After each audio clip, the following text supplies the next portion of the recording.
Welcome back to the show, Disruptors. I'm Aaron Hale, as always, your host, and this is the Point of Impact podcast. My guest, Nathan Brooks, is the co-founder and CEO of Bridge Turnkey Investments. Nathan Brooks, thank you so much for joining me here on the Point of Impact. I'm just very grateful that you're here. You're a prolific podcast guest. You've been on multiple episodes of Bigger Pockets, the real estate show, even the Bigger Pockets business show, Active Duty Passive Income, and the litany of other podcasts. You're a real estate coach and CEO of a Inc. 5000 turnkey company, Bridge Turnkey, and an author now.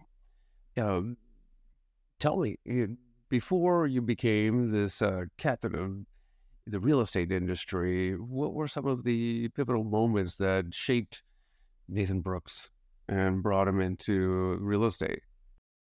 Absolutely. And Aaron, thank you so much for having me on, and thank you so much for your service. It means a lot to me. So I appreciate being on here with you. I, like probably many real estate investors, as a child, I wanted to be a fighter pilot, which I'm sure is not true. I'm sure most investors did not want to be fighter pilots.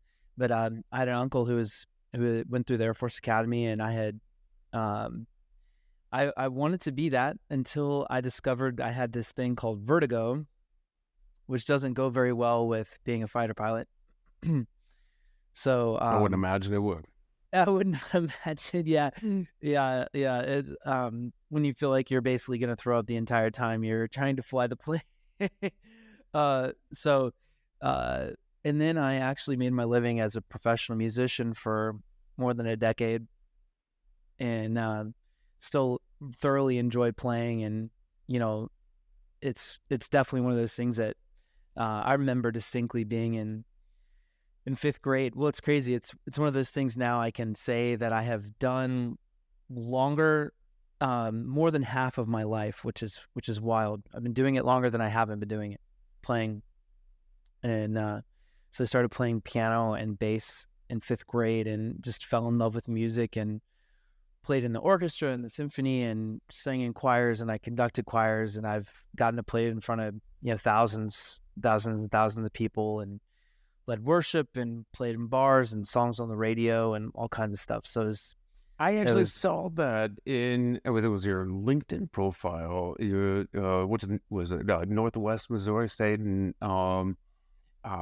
studied in humanities and music. And Yep. I saw you're also active in your church choir and jazz band, and I thought it stood out to me because of course my son is learning the guitar right now, so Oh, cool. it's Black Keys all the time in this house, which is fantastic. But That's great. yeah. But I've just, it stood out to me because, of course, that's kind of a leap from music into real estate. Yep. Please go ahead.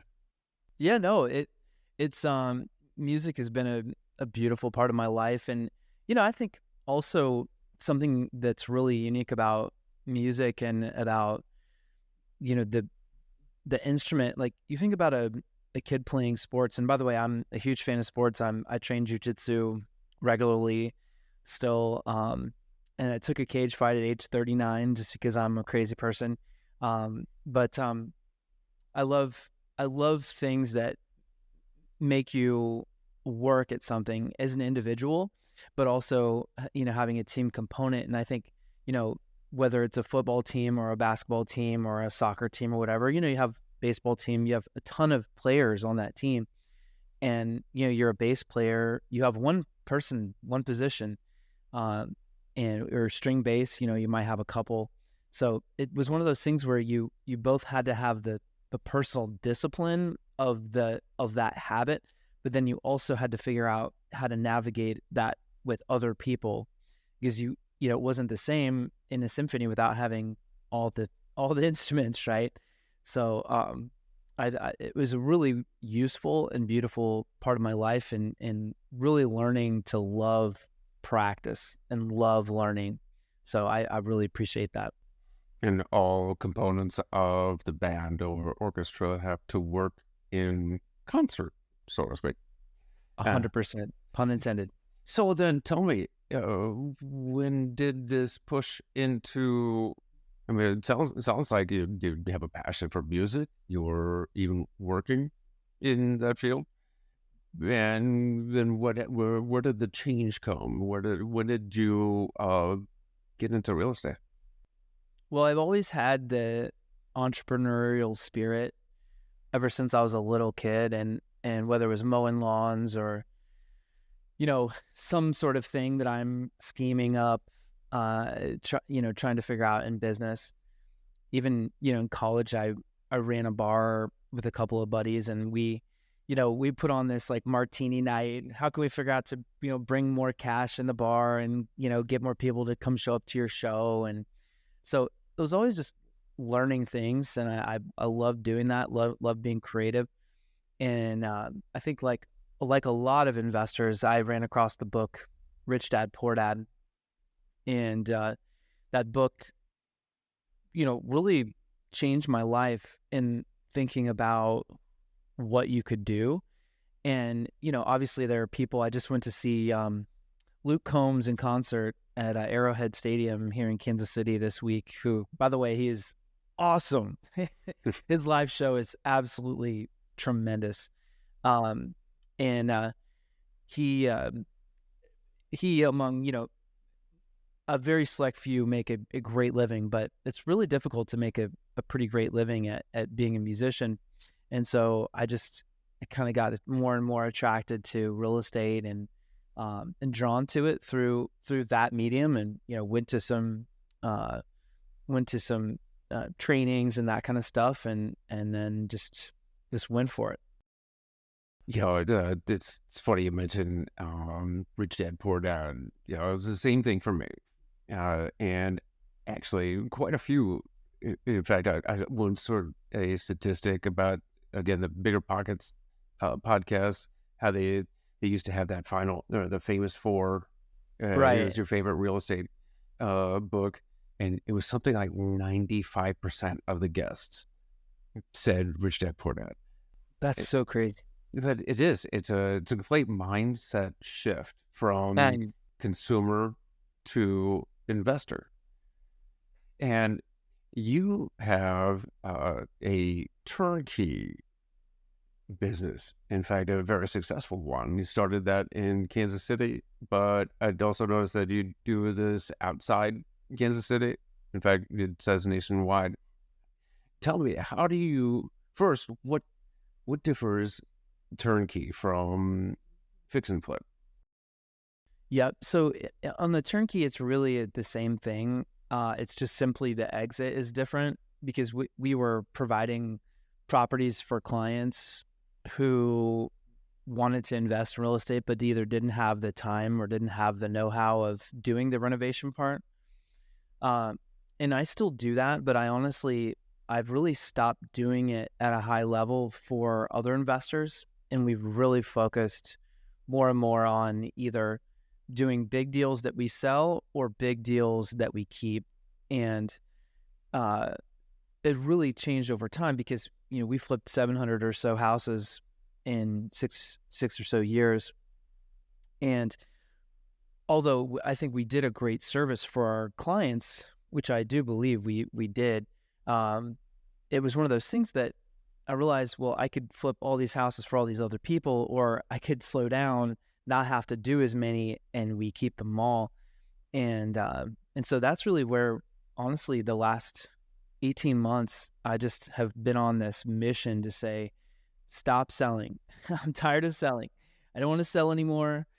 I want to, we'll sell the development side. So we in Texas, we do some developments, and, literally taking raw ground and putting, it's utilities and streets and these sorts of things in, and sell some lots, build on those as well. But I guess that's a long way around to say the Turnkey company produces them for other people. And over the last year and a half or so, I've really changed my feeling around that. Let's back up just a little bit. And when did you get started? When did you do your first real estate investment, and what that look like? Yep. So it's not my finest example of real estate. When I was had first, heard those Rich Dad Poor Dad, I was thinking about real estate, heard somebody talking in a bar, restaurant about real estate, and went over to talk to them. And like 3 or 4 weeks later, I'm in quote unquote business with them. And disaster city. It's it is a long story, but I'll give you the Reader's Digest version, which is bought 2 houses the first day I bought one, and it didn't go well. Dude stopped showing up. He was supposed to be the contractor and in charge, and it was a disaster. And somehow I managed to buy a handful of more properties, and most of those were disasters. And really made a lot of bad choices. Didn't have enough reserves. Didn't really know what I was doing, and ultimately, went through bankruptcy in December of 2009, which was not a fun experience. So yeah, didn't go exactly as you would have hoped when we first started. Sounds very familiar. I was in the military at the time. My very first investment was in 2007. Of course, everybody's ears prick up around that, that year, mention of that time. But Sure. of course, I got caught up in the feeding frenzy, but I didn't know anything about real estate. I also was in the military. I was going on deployment. Got married just before the deployment. My wife at the time decided that she was going to use every ounce of my credit available to get me about $500,000 as a young enlisted, low ranking enlisted guy to do a flip in Newport, Rhode Island. And the bubble burst.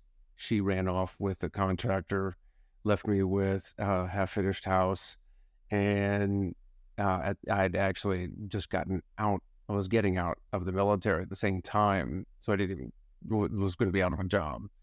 So yeah, that bubble burst right when I was standing on top of it. Oh my gosh! It took me about 12 years to lick my wounds and get back into it. What happened next? You actually leaned right into it, and you just started.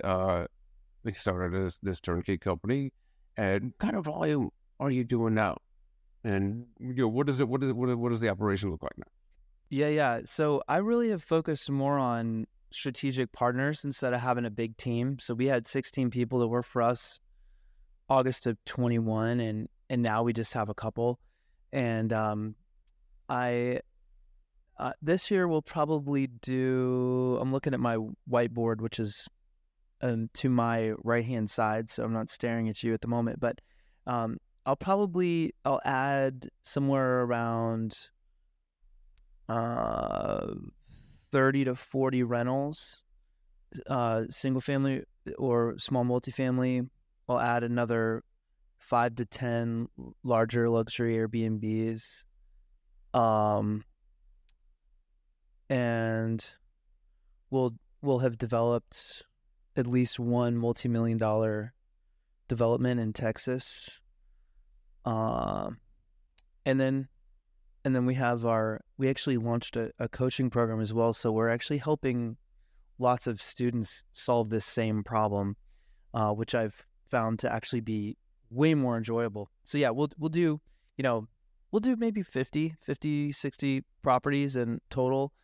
And then, a $3 to $5 million development. How do you, and I've actually heard you mention this in previous guest appearances. How do you keep focused on this and keep the scope of your operations operating efficiently? Because for one, I know I am the blankest guy with shiny object syndrome. I am the visionary with 100 great ideas that should never get started. So uh, tell me, how do you keep from just telling people this is what we're going to do next? For our short-term rentals, I'm thinking all the time, how do we optimize income? Let's put vending machines in our Airbnbs. Well, let's start renting cars in the driveway. And most of them are just terrible and would distract from what really, our core operations. How about you? How do you maintain, an optimal operation? Okay. There's like 3 different questions in there. I've written them down. And they're all really good. So first of all, I believe truly that every visionary type person has this same problem. It's what we do about it. And I'm not immune to doing these things, Aaron. I have done it myself. I continue to. And the way this shows up for me is all of a sudden I can't sleep at night. In like the bad way, not like the excited way, but the like, oh my God, I did it again way. And so when I'm at my best at this, I am continually saying no more. When I'm not at my best, I figure out a way to say no after saying yes. And come back to, I keep notes in my phone. I do a fair bit of flying commercially, and I get on the plane and I'll open up my notes and I'll look back and I have years of notes that I build my goals around 3 things: personal, business, and family, not in any particular order. And so all 3 of those things are important.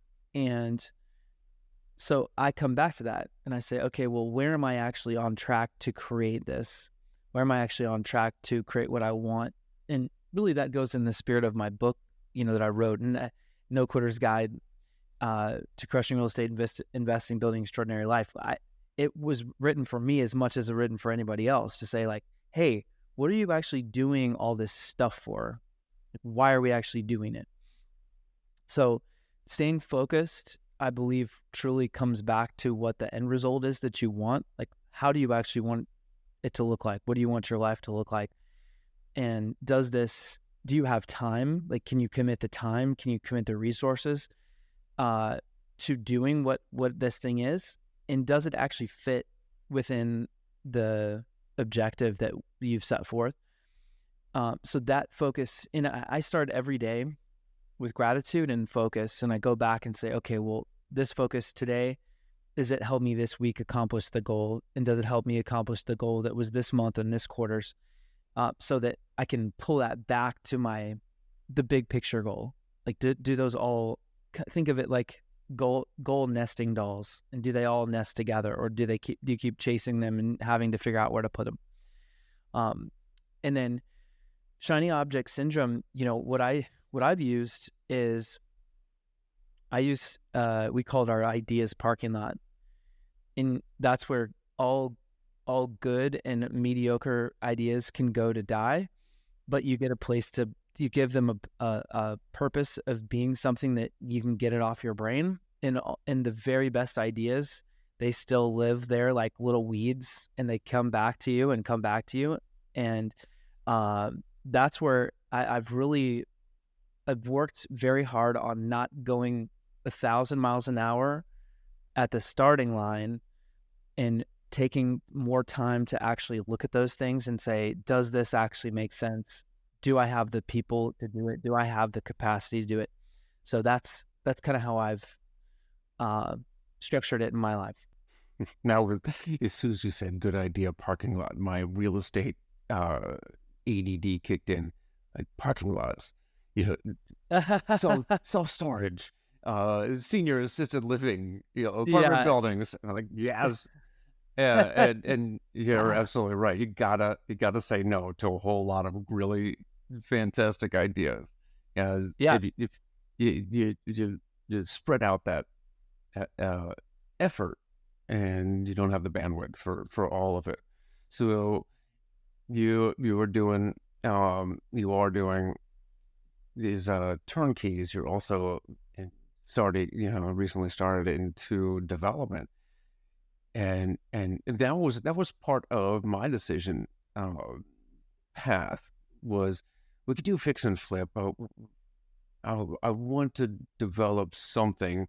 I want to build something that will create passive income later on. So Yep. for you built a business, and if you have, and of course, even with, say, wholesaling, flipping, selling turnkey properties, you're not uh, holding on to these properties, but you're building equity in the business itself. Uh-huh. And tell me a little bit more, and go a little bit more into detail with building a business. What kind of things do you measure? How do you hire? That kind of thing. If somebody wanted to get into this business, how do they get started? And then what do they need to measure to make sure that they're on the right track?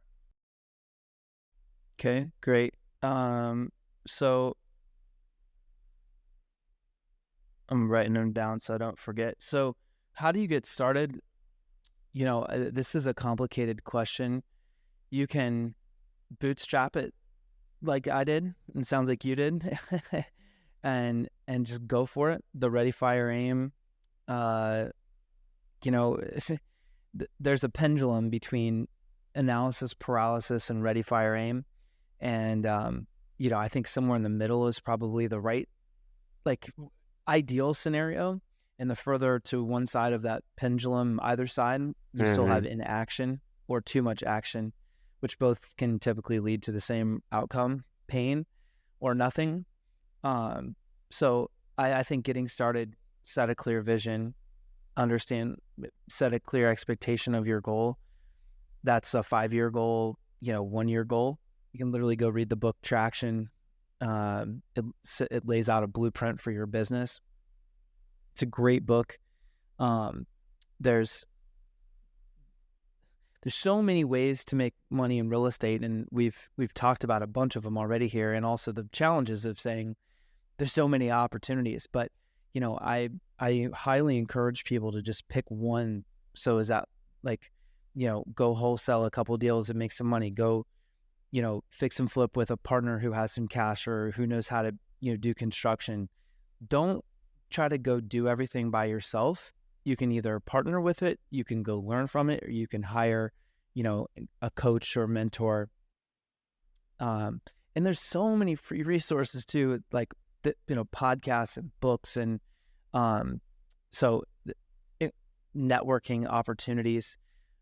We have a really large Facebook group, just shy of 13,000 members here. And a lot of them are in the Midwest, and a lot of folks in there in the Kansas City area.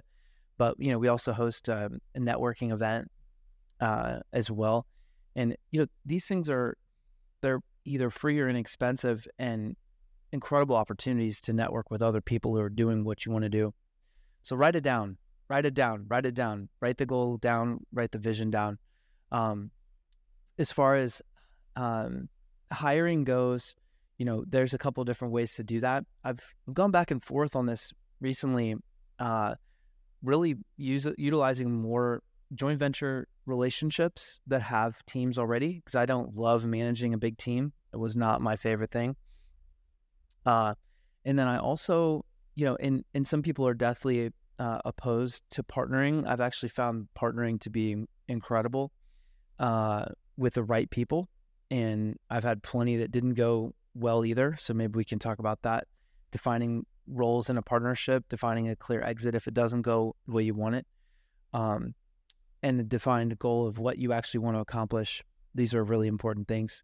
But hiring, the clearer the roles and responsibilities are, the easier it is to find the person who's attracted to that and then we utilize core values or the values that are important to you. Most people are like, hey, Aaron, why didn't you do this thing correctly when we should really be, or you're not good at your job.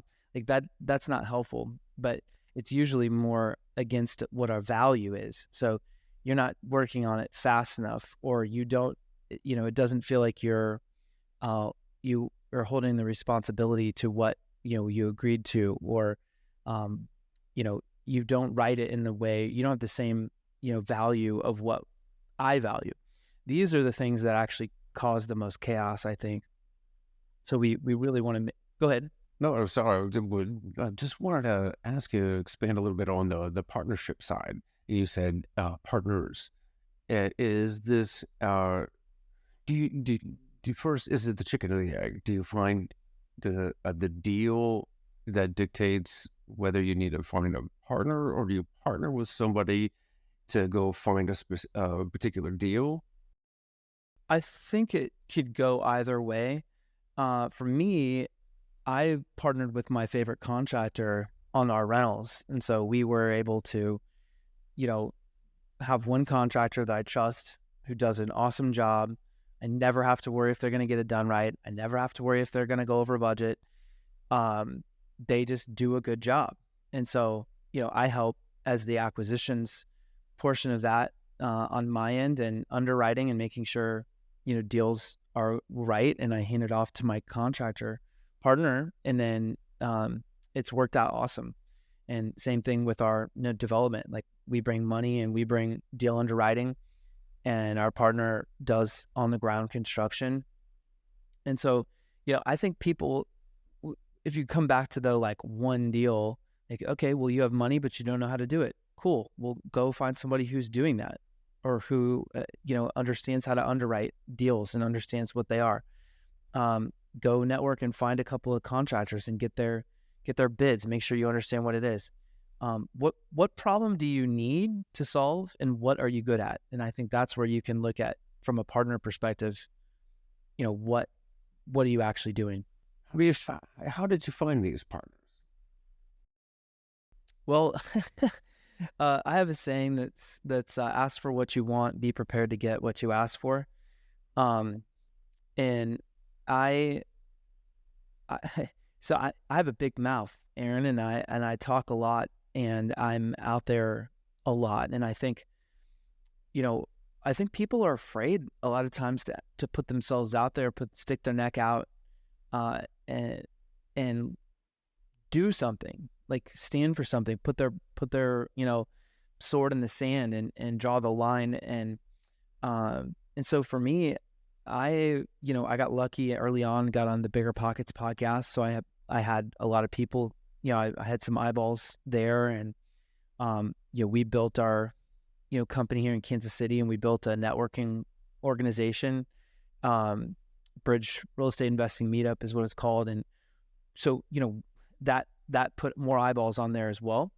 But the people that I've done business with for a long time, they are just relationships. I call it $1 million calls, and I try to have $1 million call a week, have $1 million relationship, $1 million opportunity, $1 million deal, $1 million connection. All these things, like, it's not in a personal, like, selfish way. It's in, hey, let's connect, and who can we connect with that might create something really amazing?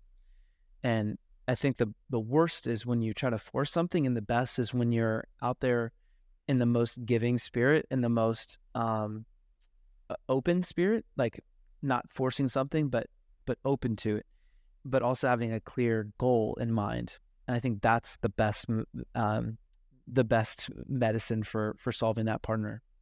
In that giving spirit, I heard a great metaphor, analogy, filling your cup up so that you could fill others. And it was mentioned that that's not the right way to look at it. You cut the bottom off that cup, because abundance just flows right through you. You become the conduit for abundance and giving. So the more you let it flow through you to others, the more you actually get yourself. So I think that's fantastic. And when it comes to these $1 million calls, do you know they're $1 million calls, or are you more like the giver? Or you're just making sure you get so many calls and eventually you get the $1 million call? Well, I named it that way because it was the intention of finding connections and relationships that would be important. And, I get requests for calls all the time, and the would you go to coffees and the can I take you to lunch?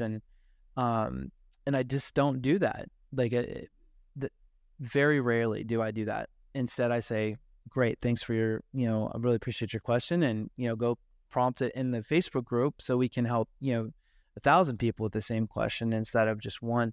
And I think it's important to recognize, like, what problem are you solving? So $1 million call to me might not be $1 million call to you, and that's okay. But it's more intention of relationship building. But the intention is like, okay, why are we getting on this call? What are you like? What's going on in your world? So I'll give you some examples. Like, for instance, somebody who I had $1 million call last week that helped me in my coaching business with implementation, because I'm getting tons of people who are interested and we love helping people, but we also needed help on the actual implementation. And he and I hit it off, and boom, I mean, we've created something really awesome that was better than either of us had individually. And that was last week, right? Boom, one call, a huge opportunity. Another one like today, a $1 million call, working on a multi-million-dollar development in Texas. So I mean, that's $1 million call. Who knows, right? This right here, we're talking to each other, we're making connections, learning about each other, and people will listen to this. They might be inspired to take action. They might be inspired to call you. They might be inspired to come coach with me, right? You just never know what the people who, like, you spend your time, bring your whole self and the intention to that time. And I think that's what makes them special. There are a couple of things I wanted to, I would like for you to expand on in that. One being, going back to this development in Texas, it's a little bit outside your wheelhouse, and you previously said how many things you say no to. What was it about the development or this particular deal, this project that helped you say yes? Love it. So this would be our third or fourth development, maybe fifth. We've done a couple smaller ones, but yeah, I guess it'd probably be like the fifth one. So the way we did it with our partner down there, we tested with just a handful of like individual homes first, just to see, like, how does it feel? What do we like the way that the communication goes? Do we like, can they deliver? Do we, does it all work? And it's just continued to scale up from there. You're talking ground up build? Literally ground up build. So yeah, so initially we started with the horizontal, or the vertical rather. So literally, building the construction. And then from there, we've done some smaller multifamily, like 12 unit, 20 unit. We're in the process of building 24 duplex units right now. And then some of these bigger projects that, as we had time and experience with that person, and then I have a fund that we raised a couple of years ago. So we have a little over $4 million that we do deals in, and we help investors make money on their money, and in turn that money helps us, do deals and make money. So it's like a big win circle. And what's the exit plan for these? So the exit plan for the particular one that the last two big ones that we've done, we've sold lots. So we literally just developed the ground and we sold the lots. And actually we had our first 7-figure net exit out of our first development deal. And we expect the same out of this second one here that we're exiting right now. And the third one, the one we're working on at the moment, we're looking even further into, okay, well, instead of having, 50 people buying 97 lots, or, 30, or however many the buyers were, like, how about one buyer the build to rent buyer. So we're even still tweaking, like, where can we make the tools and the all the things that we do well, like as a partnership, and can we find a buyer who wants to come in and take that whole development out?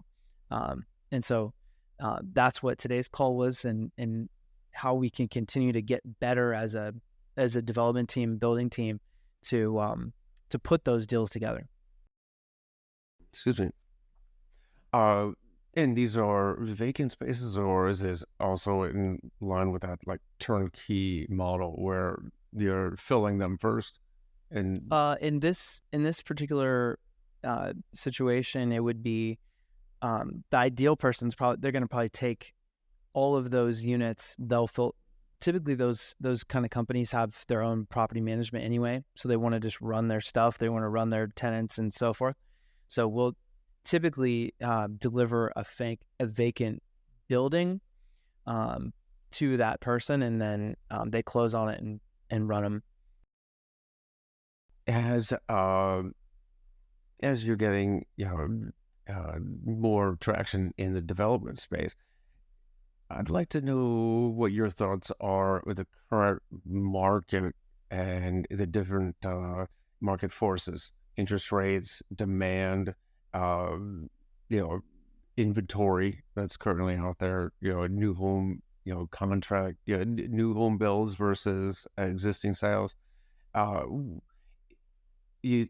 you, it seems like you're still bullish on the market if you're building right now. Yeah, we are still bullish. It's interesting. I can't remember when I read it, maybe the last few days. Lennar actually had a bigger quarter than they had anticipated, and I think when you look at inventory, well, it's like a tale of two things at the same time. So on one hand, I think you do have American population that is feeling the results of an increase in price, increase in interest rate, increase in grocery bill. Like, all of these things are legitimate, and inflation is real, and we've been feeling it. So I think those are all true. At the same time, you have the smoking hot job market, which continues to be hot. So people are employed, they're making good money. And so that's strong. And we have seen a slight decline well, not slight, we've seen inflation cut in half from when the interest rate hike started. So there's a lot of positive things that are happening. On the other side, you have interest rates for, if you're, John or Jane home buyer going out to buy a house right now, your interest rate, is probably mid sixes, give or take, which is, double what it was, 12, 18 months ago, or a little longer now. So from a price perspective, if you have a 3% or even 4% mortgage, 5%, you probably aren't going to sell unless you absolutely have to. So the existing inventory is much harder to get. And you can look across the board, in the pretty much any city you're looking at, and there's, lower inventory than there was, 12 months over and 12 months over that. So the new construction side is interesting because you can actually bring inventory to the market where you have other people who are not selling because they have, you're sitting on a 3% mortgage. If you want to go buy that same house, it's probably increased in value by, 10%, 20%, 30%, 50%. My house that I'm in right now, I bought in 2017, and it's basically doubled in value since I bought it.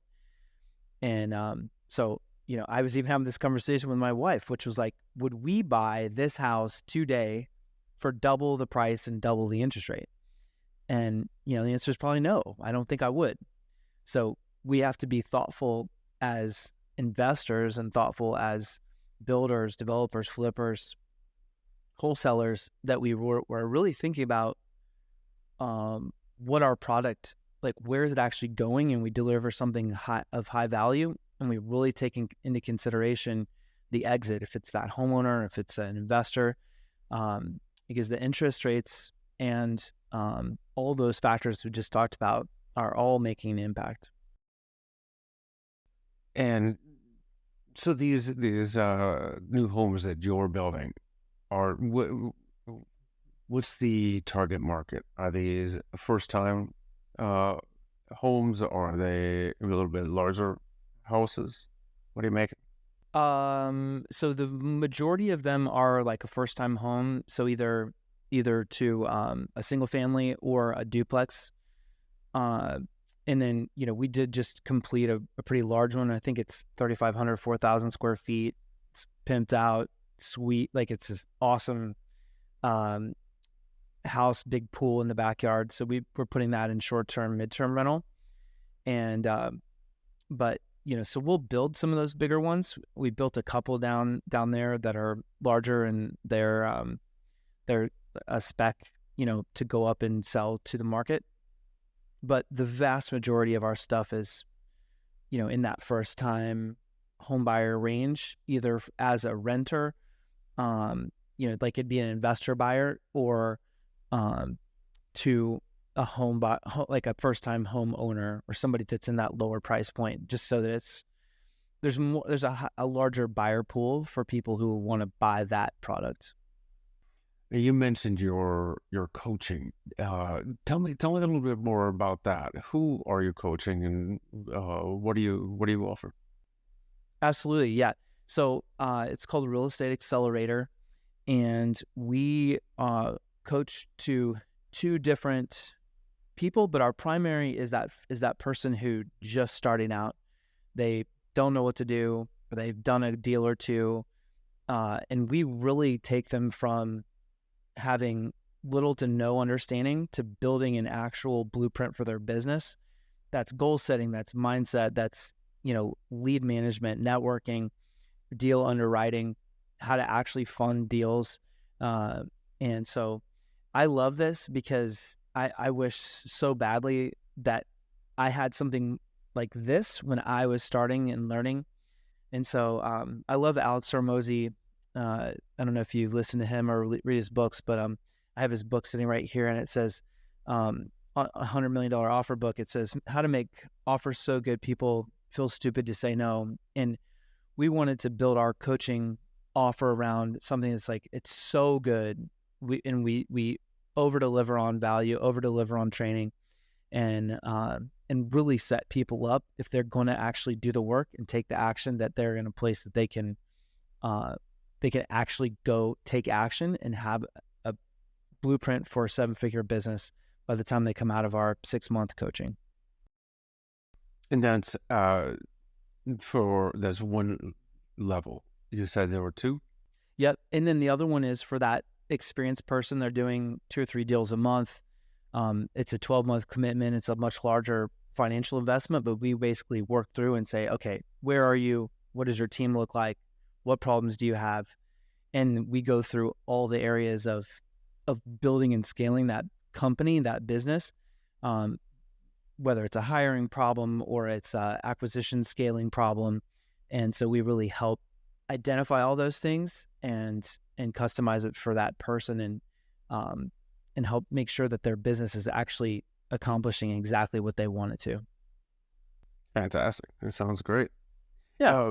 Tell me more. You recently published a book. Tell me a little bit about that. Yep. So it's called The No Quitter's Guide. I have a copy here, so I'm gonna hold it up. So it's pretty cool when you have the book and have it in hand. I remember opening that box. So I wrote the book because there were so many books out there that I thought were either like the rah get you excited, or there was the Real Estate 101 book. I wanted to have a book that talked people through vision creation, what's important, what's not important, and then business 101, real estate 101, and then working all the things that, like, what business you're creating and what type of stuff, wholesaling, fix and flip, whatever, any of those things. And how do you make that actually a part of living your extraordinary life, and defining what that is, and then building a business that serves you and your family around it, and in your life. So that was what was really important to me, and man, it was quite the journey writing it. And that it's a good segue into one of the other things I'm curious about. You mentioned earlier on about um, your journaling and setting goals, personal, business, and family. And I wouldn't know how you find, or at least try to maintain that balance among those. And how do you obviously with a coaching business, you're an author, a prolific uh, blogger, and you contribute to the Bigger Pockets forums, that kind of thing, and as well as, of course, your businesses. How do you maintain that balance with the family and personal life? You know, I I don't know if balance really is a thing. I think people call that like work life balance. Uh, I think what that actually is, it's more like you're out of balance or out of alignment with what's important to you, and so when I find the biggest stress is when I've taken on too much business wise, I've taken on too much with a new business, or I've gotten out of whack with like my morning routine or my daily routine. And so when I'm at my best, which I like that line because I'm not perfect. I don't, nobody that I know is perfect doing everything all the time, but I am the most healthy when I'm getting up in the morning and running my morning routine. So it's meditation, it's knocking out some push-ups, it's going for a walk, it's writing gratitude and focus every day, what's happening. And literally, I have a notepad right here, right next as we're taking notes. And every single day, write that gratitude, write that focus. And so that component makes it, then it's like, okay, well, what's actually important today? What's actually important this week? Now I'm not spending a bunch of time fumbling on stuff that's not important or that doesn't really make an impact. And it's Tuesday, so I know tonight I have date night with my wife, and most mornings I'm going on a walk with my daughter, and we do dates. And literally last night hung out with my son, playing pool, playing Monopoly, and so it's like we make time for whatever is important. And so we our calendar is the clearest example of what is important. And if you aren't doing stuff that you love, or you aren't doing stuff that's changing what you want, you need to go back and look where you're spending your time. I can't remember who gave the example, but I I like to think of it as though it's there is no balance. It's a verb. It's you're constantly working at it, like as though you're on two legs of a chair and trying to steady yourself. You're never gonna find that equilibrium. You're constantly balancing, not just balanced. I like the term managed tension for that. I like that Uh, too. it's a managed tension, and it is something that we get to give it a name. So and like you said, it's a verb. And I think there's joy in people's desire to do stuff that is challenging and interesting. And at least the type of person I enjoy being around, like that's my avatar, that's my person. You do hard stuff. You train hard. I'm an avid outdoorsman, a hunter, train jujitsu. I do stuff that's hard, or it sucks, or it's cold, or it's um, arduous or difficult, whatever. These are all the things that, like, when we go spend 7 nights, and you were in the military, I'm sure you did even much crazier things, but go spend 7 nights unsupported in the wilderness, and like you spend all your time thinking about making sure you're in a safe place, you have food, you have shelter, you have water. And like we had horses, like, are the horses okay? Are they good? You have your rifle. um all of a sudden, all the BS of the world and whatever things that we make important that really aren't, they go away. because they're just not there. And I like to think about that as an analogy for life. Like, are the things you're working on and the things that you're doing with your life, with your family, yourself, with your friends, do they put you in that same state or not? I love it. That's really well said. I really appreciate that. Uh, for those who are looking to get into real estate, maybe they want to start doing turnkeys or flips, even development.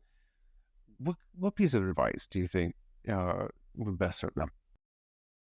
Yeah. Well, first of all, stop selling. It's the uh, yeah. The turnkey side, you know, we helped a lot of clients, but we also had, for me personally, what I had gotten into real estate for was to build wealth. And so make sure you're clear what your exit is and your goal is and why. So if you want to do turnkeys, great.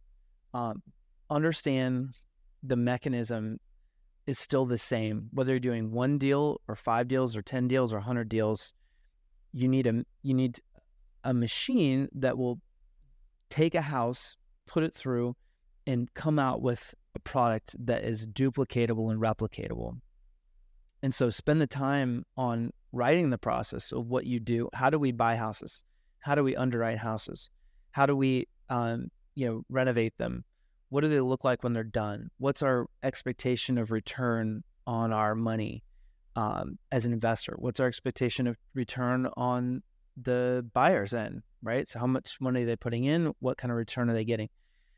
So that's from a turnkey perspective. And from a fix and flipper, it's pretty much the same. You're just going to a retail, market, retail buyer versus, turnkey investor buyer. So you want to think about it more in the terms of like the person who's going to live in that home versus the person who's looking at it on a spreadsheet. And of course they want it to look pretty, but they're buying it to create their wealth. And then, lastly, I'd say if you want to build a portfolio of properties, then think about like, where's my biggest opportunity? Is it buying more? Is it buying less? Is it short-term rentals? Is it long-term rentals? What is it? Be specific and set specific goals to what you want. And like in the short-term rental business, like it's a destination, it's an experience. We want those people to have a great guest experience. So you have to be specific about whatever that thing is and make the outcome clear, and then you can work backwards. What's getting you out of bed each day? What's making you most excited, or what's most excited in your life right now? Oh man, I love that question. Well, personally, I am really enjoying the coaching. It's one of those things that I'm really passionate about, helping people. It's something I enjoy. It's something that is fun, and I've been working on it on and off I've wanted to have it going for years, because we've had this Facebook group. We help people, we bring people, live and have all these amazing speakers, and we throw an amazing live events. But we never had the, and now what? Like, and now what do we do? And so we offer, to be able to have coaching and help people. And recently we actually launched our own lending company as well, so we can help fund their deal. We can help coach them on how to do the deal. And so like the components of things that were important in having those 2 things vertically integrated, or 3 things, a group that helps people, and being able to coach them and advise them how to do it, and then help fund their own deals. So it's been cool to see that evolution of that over time. So that's what's getting me out of bed. That's fantastic. And in fact, that this is the whole point of the Point of Impact podcast, is for others to learn how they can best serve their community, their family, give back. And of course, I think it's fantastic that one of the most exciting things in your life is coaching others how to, bring more wealth and happiness into their own lives. Absolutely. And I want to mention also, we we partnered with a company or a nonprofit called Veterans Community Project. And I don't know if you're familiar with it, but I want to make sure I mention it here, and especially given you're a veteran as well. And so Veterans Community Project is actually a Kansas City-based organization, but they've now have a nationwide footprint, and they build tiny homes, and they don't just help veterans get out of homelessness, but they have programs that are helping people like with all the other services needed, not just like a home to live in, but like, let's help them with PTSD. Let's help them with job training. Let's help them with counseling. And they're just the coolest organization. And I was with a handful of guys who we raised 190 grand last year. And unfortunately, I sprained both my ankles on a through hike around Lake Tahoe. But I got the first 77 miles in the first 3 days, which was a chunk.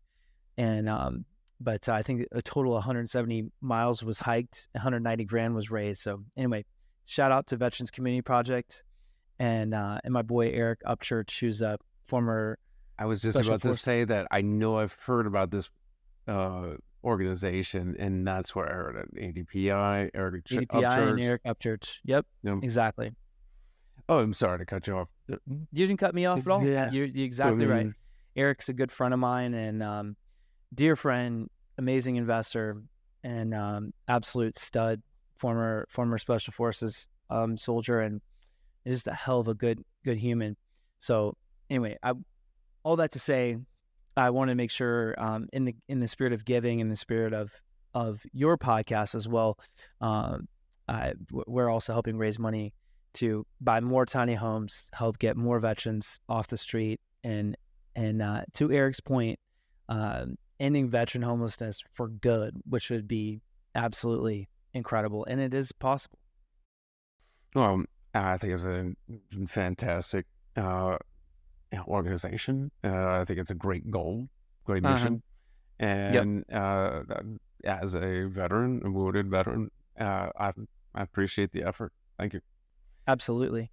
So, and I want to say how grateful I am for you sharing your time and your knowledge with me and my audience.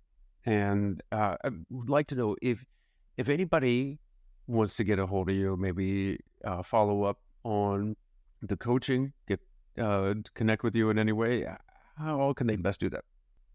Absolutely. Probably the simplest is either Instagram or Facebook. You can just hit me up there at Nathan Brooks REI. We also have our Facebook group, which I mentioned, Bridge Real Estate Investing Meetup. But you can just hit me up on Instagram or Facebook, and I love connecting with people, and we're happy to help and love helping people. Yeah, I'm so tired of the guru thing out there, people charging a gajillion dollars and not delivering. And,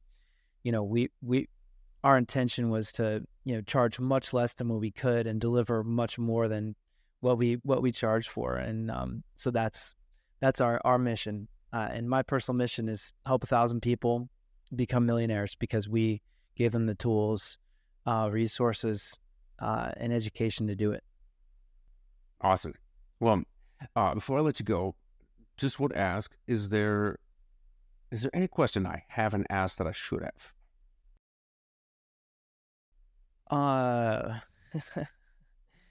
Well, I think